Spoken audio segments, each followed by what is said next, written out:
আফজলুস সিয়ামি বা'দা রমাজান শাহরুল্লাহিল মুহাররম, যে রমাজানের রোজার পরে সর্বোৎকৃষ্ট রোজা হচ্ছে মুহররম মাসের রোজা। আল্লাহর কাছে অধিক পছন্দনীয় রোজা হচ্ছে রমাজান মাসের রোজার পরে মুহররমের মাসের 10 তারিখের রোজা। 10 তারিখের রোজাটা আল্লাহ তাআলার কাছে অধিক পছন্দনীয় রমাজানের রোজার পরে।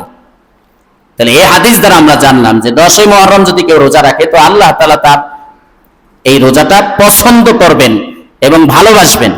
ভিন্ন হাদিসে রাসূল বলেছেন, সিয়ামু ইয়াউমি আশুরা, আশুরার রোজা আহতাসিবু আলাল্লাহ, আমি আল্লাহর কাছে আশুরার রোজার ব্যাপারে আশা রাখি।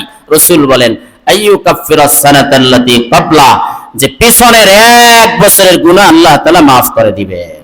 সুবহানাল্লাহ। তাহলে এই হাদিস দ্বারা বোঝা গেল যে আশুরার 10 তারিখে কেউ যদি রোজা পালন করে তাইলে তার পিছনের 1 বছরের সগীরা গুনাহ আল্লাহ তাআলা ক্ষমা করে দিবেন। তাহলে 10 মুহররমে যদি কিছু পালন করতেই হয় তাহলে রোজা রাখতে হবে। কি বলেন? ইস্তেগফার করতে হবে, জীবনের পিছনের গুনাহগুলা maaf করাইতে হবে, রোজা রাখতে হবে। ইহুদি খ্রিস্টানরাও রোজা পালন করে। তো রাসূল জিজ্ঞাসা করলেন, তোমরা কেন রোজা পালন করো?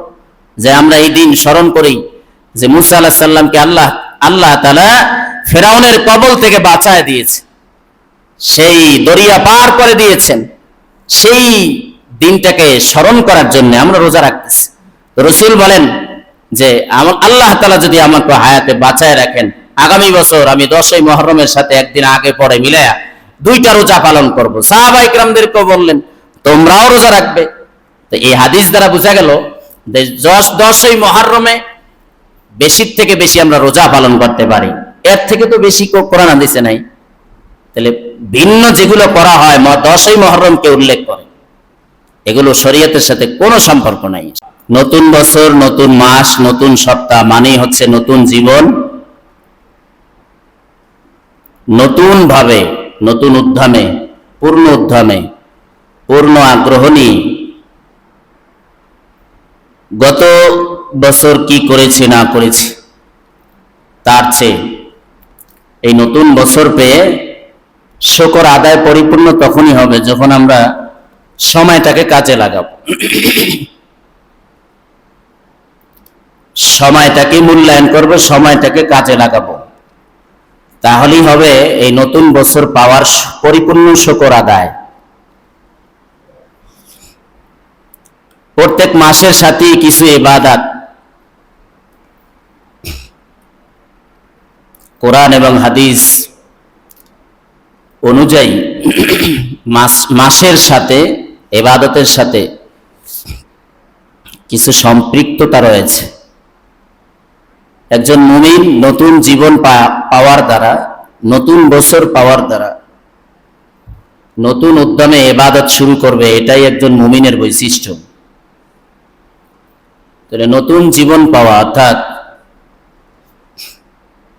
একটা বছর যখন একটা মানুষ লেখাপড়া করে, বছর যখন শেষ হয়, নতুন বছরে সে নতুন একটা শ্রেণীতে উঠে, তখন কিন্তু সে আনন্দময় তার সময়টা কাটে যে নতুন একটা ক্লাসে সে উঠছে।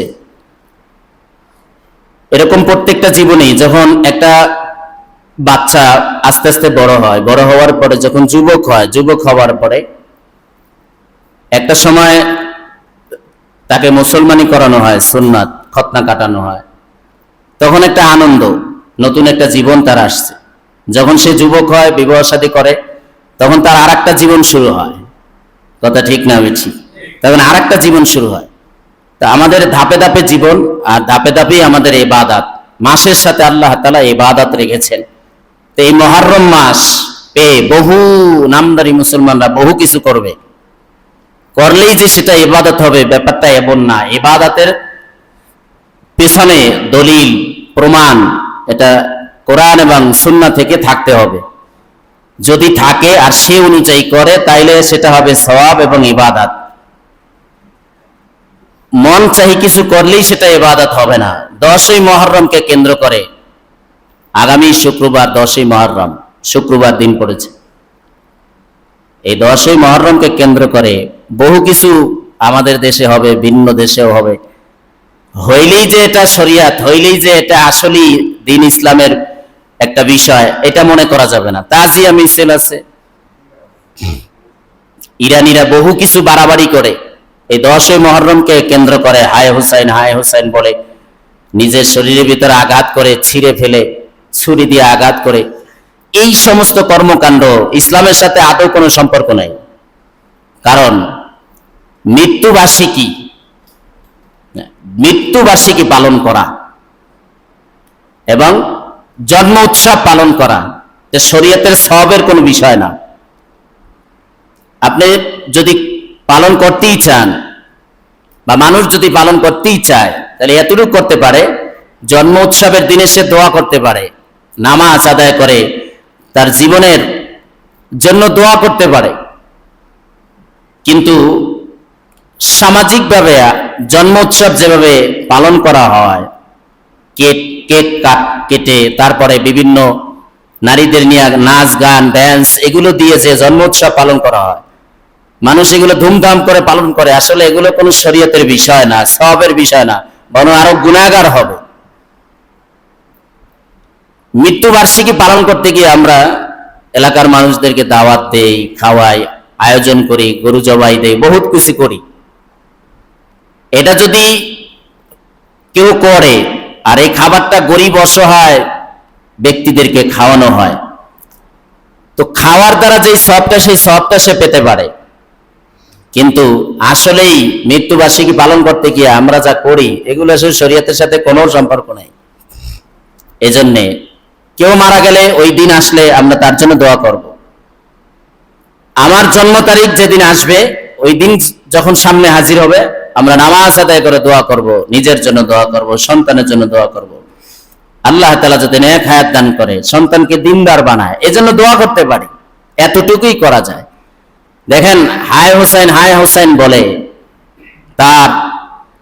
তিনি যে কারবালার ময়দানে শহীদ হয়েছিলেন, সেটাকে পালন করতে গিয়ে কিছু নামদারি মুসলমান শিয়ারা যে সমস্ত কর্মকাণ্ড বাংলাদেশেও করে, এগুলো আসলে ইসলামের সাথে কোনো সম্পর্ক নেই।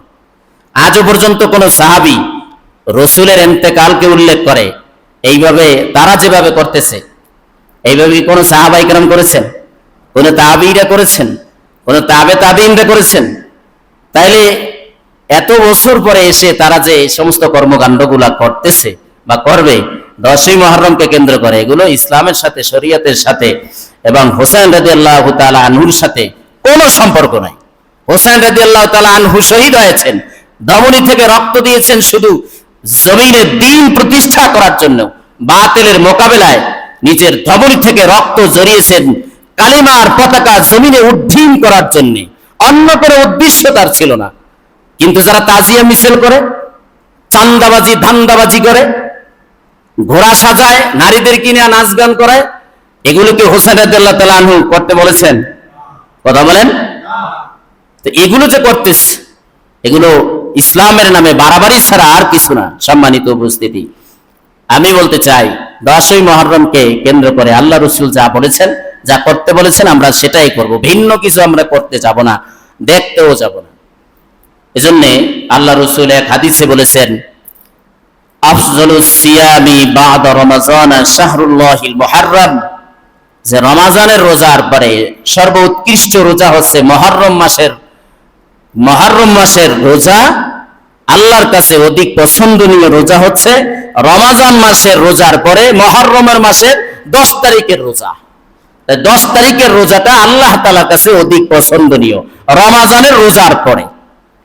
তাহলে এই হাদিস দ্বারা আমরা জানলাম যে 10ই মুহররম যদি কেউ রোজা রাখে, তো আল্লাহ তাআলা তার এই রোজাটা পছন্দ করবেন এবং ভালোবাসবেন। ভিন্ন হাদিসে রাসূল বলেছেন, সিয়ামু ইয়াউমি আশুরা, আশুরার রোজা আহতাসিবু আলাল্লাহ, আমি আল্লাহর কাছে আশুরার রোজার ব্যাপারে আশা রাখি। রাসূল বলেন, আইয়ুকাফফিরাস সানাতাল্লাতী ক্বাবলা, যে পিছনের 1 বছরের গুনাহ আল্লাহ তাআলা maaf করে দিবেন। সুবহানাল্লাহ। তাহলে এই হাদিস দ্বারা বোঝা গেল যে আশুরার 10 তারিখে কেউ যদি রোজা পালন করে, তাইলে তার পিছনের 1 বছরের সগীরা গুনাহ আল্লাহ তাআলা ক্ষমা করে দিবেন। তাহলে 10ই মুহররমে যদি কিছু পালন করতেই হয়, তাহলে রোজা রাখতে হবে। কি বলেন? ইস্তেগফার করতে হবে, জীবনের পিছনের গুনাহগুলা maaf করাইতে হবে, রোজা রাখতে হবে। ইহুদি খ্রিস্টানরাও রোজা পালন করে, তো রসুল জিজ্ঞাসা করলেন, তোমরা কেন রোজা পালন করো? যে আমরা এই দিন স্মরণ করি যে মুসা আলাইহিস সালামকে আল্লাহ তাআলা ফেরাউনের কবল থেকে বাঁচায় দিয়েছে, সেই দরিয়া পার করে দিয়েছেন, সেই দিনটাকে স্মরণ করার জন্য আমরা রোজা রাখতেছি। রসুল বলেন যে আল্লাহ তাআলা যদি আমাকে হায়াতে বাঁচায় রাখেন, আগামী বছর আমি 10ই মুহররমের সাথে একদিন আগে পরে মিলায়া 2টা রোজা পালন করব। সাহাবায়ে কিরামদেরকে বললেন, তোমরাও রোজা রাখবে। তো এই হাদিস দ্বারা বোঝা গেল যে 10ই মুহররমে বেশির থেকে বেশি আমরা রোজা পালন করতে পারি, এর থেকে তো বেশি কোরআন হাদিসে নাই। তাহলে ভিন্ন যেগুলো করা হয় 10ই মুহররমকে উল্লেখ করে, এগুলো শরীয়তের সাথে কোনো সম্পর্ক নাই।